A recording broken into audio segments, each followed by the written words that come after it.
Our episode today for Mysteries of Superstition Mountain is going to deal with the best organized search for the Lost Dutchman gold mine that ever took place. Not only was it the best organized, it was the best researched, it was the best financed, it was the best supplied expedition that ever took place. Our story starts in 1966. That's the same year I moved out here permanently to Arizona and bought my home. It started when an attorney contacted a private investigator named Glen Magill in Oklahoma City.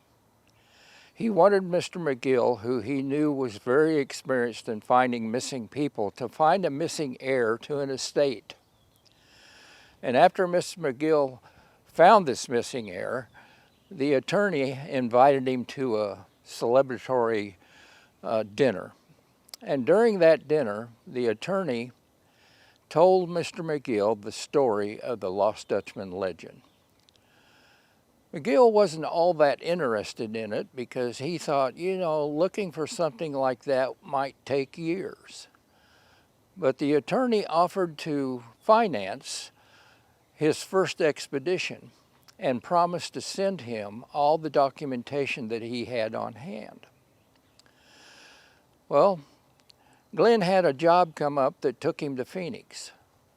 So while he was visiting Phoenix, he went through all the newspaper archives and he went down to some of the libraries and looked up a bunch of stuff on Jacob Waltz and any of the names that were involved and done a tremendous amount of research. He ran across 2 books. One was by Barry Storm, which was the book that was used to make Lust for Gold movie, and Sims Ely's book, The Lost Dutchman Gold Mine. And in those books, he saw all the same clues that we've been talking about. In the newspapers, the same stories that we've been talking about all this time. But he did one thing that nobody else had ever done. He had seen the clue of the imaginary 5-mile circle. The center of was Weaver's Needles, so he rented a helicopter. And he knew about, from the books, he knew about Canyon Fresco that nobody had ever found. And he flew this 5-mile circle, and on one of his last flights that went directly towards Weaver's Needle, they went over the top of Bluff Springs Mountain, and there he saw what everybody today now knows is Canyon Fresco. So with that information, he went back home and organized in Oklahoma City and organized 5 guys that he had trust in to go on this search. He bought all the equipment, all the food, every man was purchased a rifle for every man and plenty of ammunition. Because these early 60s was the feud between Ed Piper and Celeste Marie Jones, where some people had been killed. And he wasn't about to go out there under these circumstances without being heavily armed. He bought 2 pack mules and they loaded them in a truck, and another car followed behind, and they all came out to Apache Junction and headquarters out of the Superstition Inn. They went into the mountains and following from Peralta Road, following the exact clues of the North Trending Canyon and all the clues that we've talked about, and into the tributary canyon, and ended up in Needle Canyon. This is between Blacktop Mesa and Bluff Springs Mountain. So they decided to go up on Blacktop Mesa, and using binoculars, they searched the whole west wall of Bluff Springs Mountain looking for a cave, because this is what they were supposed to find. And they couldn't see a thing. There's no vegetation to speak of on the cliffs of Bluff Springs Mountain.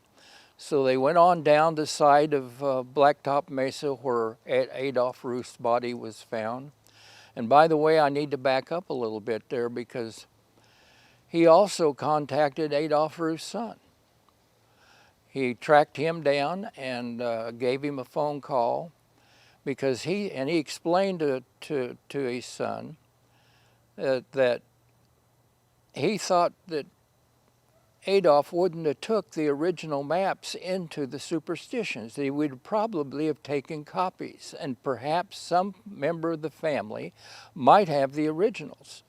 So he explained this to Mr. Ruth, and Ruth stated that no, Dad took the original in with him, and not only took that original, he took 2 other maps in with him too. And he promised to send him the maps. And this is what really got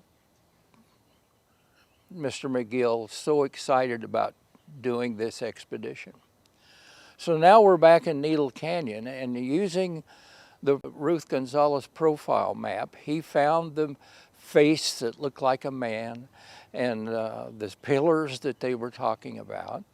So when Magill and his group found the rock face that matched the profile map, it wasn't right. There was something absolutely wrong with the whole thing. Then he remembered what Erwin Ruth mentioned something about having to reverse the map. So he reversed the map, and it matched exactly what was on the profile map. And they were at the bottom of Bluff Springs Mountain, and one of the guys started up the cliff ahead of the rest of them. And he was scaling pretty good and lost his grip and had a bad fall. He didn't hurt himself, but he fell out of sight. And the rest of the guys were rushing to find him. And when they got there, they were actually looking past him because there was the cave that they couldn't find with binoculars. But it was a big cave. It wasn't a tunnel like the clues said. A tunnel in the side of the mountain with a funnel pit on top of the mountain over the tunnel. It was a huge tunnel, about 30 feet high. But one of the guys went into the cave and found that in the back of the cave, there was a tunnel that had been bored into the mountain.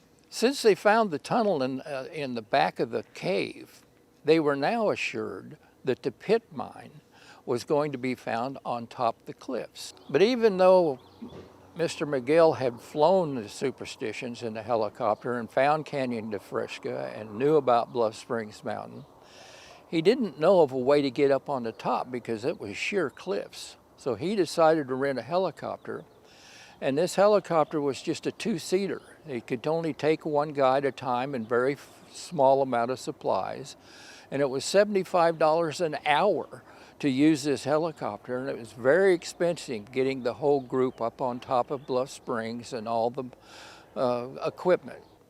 They didn't know about the way that we all go up on Bluff Springs from the southeast corner, or the trail that is precarious that is on the north side. Anyway, they established their base camp on a flat place up on top of Bluff Springs Mountain. And we have a map here that Mr. Magill drew himself of their operation up there that you can look at. And then they began to make the trek along the whole west face of Bluff Springs Mountains towards the south end, where they hoped to find this funnel pit. Well, it took them several hours to negotiate the entire length of the Bluff Springs, but when they got to the end, Mr. Magill tripped at the very end and almost fell in the pit, and there it was. And they were just absolutely elated and were absolutely certain that they had really found the Lost Dutchman gold mine. So their next step was to go back to Oklahoma City. They left the place unguarded and swore everybody to secrecy, and went back and to organize. They formed a corporation. They made up contracts for people's shares and all this kind of stuff. And a day or two after they got home, they got a phone call from a reporter. One of the guy's wives had talked to her sister who was a proofreader at the newspaper in Oklahoma City. And she had spilled the beans to a reporter. And this reporter wanted all the information about the Lost Dutchman gold mine. Well, they were flabbergasted that the word had got out, that the cat was out of the bag, and they tried to convince this guy that it was just absolutely too early to put any story out about it because you'd have the mountains flooded with people now trying to find what they'd already found. So they made a deal with the guy to hold the story, and he would be allowed to have what's the word? Exclusive. An exclusive on this whole thing. And he agreed. But the next day, the story was in the paper, and it was bad. And it turned out that the reporter had got a hold of Erwin Ruth, Adolph Ruth's son, and Mr. Ruth made a statement that, well, if they used my dad's map and found this, then they must have found the Lost Dutchman gold mine. Well, the phone began ringing off the hooks now. And but one of the calls was from a fellow in Arizona who agreed to finance the whole operation. And of course, for a share. And they really didn't have any alternative. So they decided to do this. And they got all their act together and made another trip out to Arizona, into the mountains, and started working on cleaning out the pit. Only 2 guys could actually work on the pit. And they got down about 12 feet, and it seemed like there was a layer of cement. It was very difficult to do anything with it. But they kept chipping away at it, and Magill took a sample of it and sent it off to be analyzed. And it wasn't cement, it was some kind of a natural formation. And they managed to get through it and got down another foot and run into another layer of it, and they got into that and managed to get that open.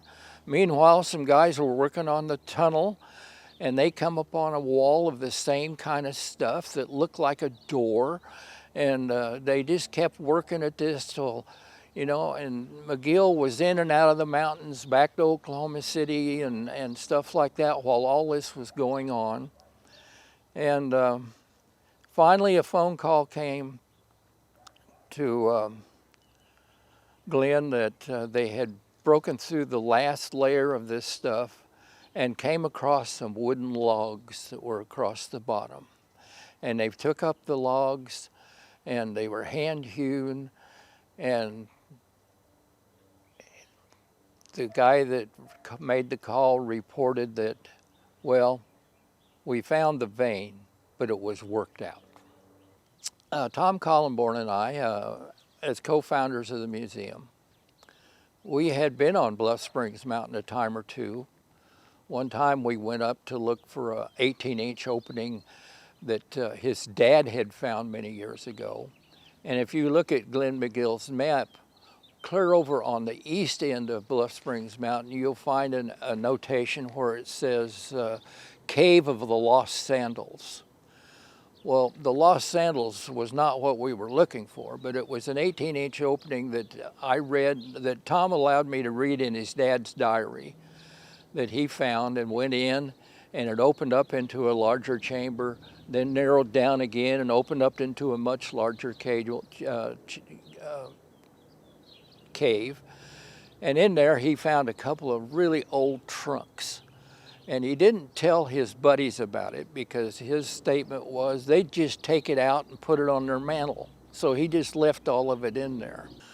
Well, Tom and I searched for this tunnel, but this little opening, but we never did find it. So Tom and I decided that we would go over and try to find that pit. And in this book, Killer Mountain, they had taken a photograph of the pit looking down the valley into Needle Canyon. And we got on Google Earth and was able to duplicate where they were standing when that picture was taken. So we went back up on Bluff Springs Mountain probably the 3rd time, specifically to try to find this pit. And we worked our way over. This Bluff Springs Mountain is quite a large mountain, and we were coming up from the southeast corner to the northwest corner, and then clear over to the south end. It was an all-day trip, and when we got to the point, we were able to stand right exactly where our picture that we had taken from off Google Earth where the pit should have been. But actually there was nothing there. Then I remembered in the book, when Glen Magill went back in there after they found nothing at the bottom of the pit, that they had went over to visit it one more time, and it was completely filled up, and somebody had found their stash of dynamite and set their dynamite off and caused it enough of a landslide to fill the whole pit. So we were standing in the area, but obviously we didn't find it. But that was an interesting trip too, because that's the trip where I mentioned in one of our stories that there was some dynamiting going on someplace else in the Superstitions. And Tom thought it was Crazy Jake, and we met Crazy Jake that night in the bar and had a little go around with him. But also on that trip, Tom wanted to show me the Spanish rings. Not very far from where the pit was supposed to be, spikes had been driven into the wall. There was at least 4 of them that I remember, might have been 5 or 6. And these spikes had rings on them. And this is supposedly where the Spaniards were supposed to have tethered their animals while they were working. But Tom later revealed to me that he knew that it was cowboys that put those up there, because Bluff Springs Mountain, cattle often went up to the top of Bluff Springs Mountain because there was a lot of grass up there, there was water up there, and the cowboys sometimes spent the night up there and tethered their animals to the rings they drove in the wall. You know, this book that I'm talking about was called Killer Mountain. And it was very well written, and it's riveting to read it. And only somebody that knows a lot about the legend would know where the mistakes were made in some of the clues and stuff like that. But it's worth the read, even though it came to nothing.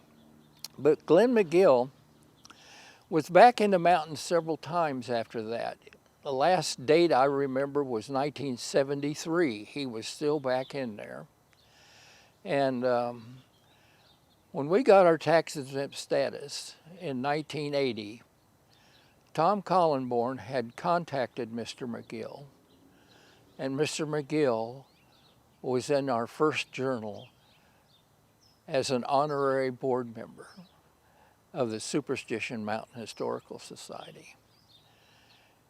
Anyway, as it all come to nothing, thousands of people are still looking. And it's just another mystery of the Superstition Mountain. Thank you for watching this episode of Mysteries of the Superstition Mountains.